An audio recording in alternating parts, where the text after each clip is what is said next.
During 2009 and 2010, whilst chairman of the YPO board, I travelled around the world 7 or 8 times, having numerous intimate and trusted conversations with members and their families.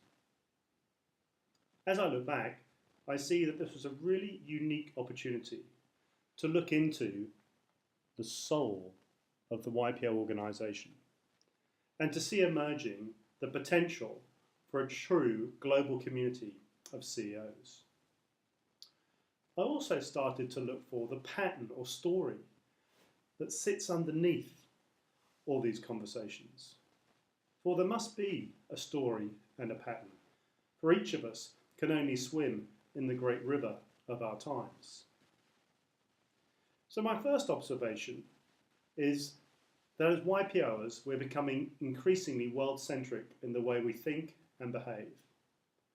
Of course, our world-centric outlook is strongly shaped by the countries and cultures from which we have each emerged, yet within which we are no longer submerged. For it's not possible to be world-centric in our outlook if we are still submerged within our own country and culture.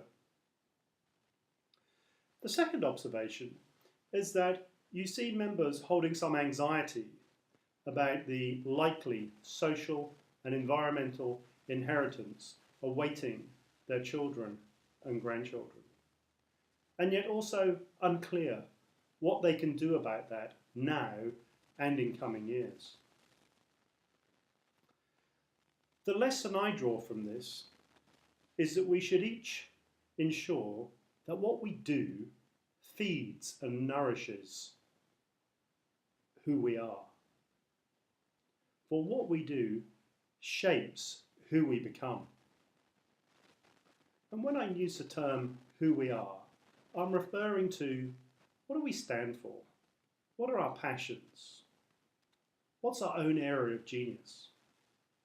So when you look in the mirror, if you think there's a gap between who you are and what you do, then my strong recommendation is to find the courage to fix it. And that takes us back to YPO.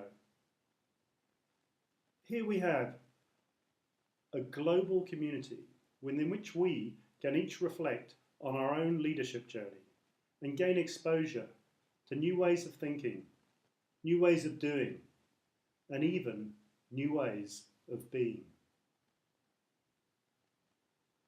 As we become more world-centric and as we gain this harmony that comes from aligning who we are with what we do, we can be confident that the energy and the actions that flow from this will truly make our world a better place.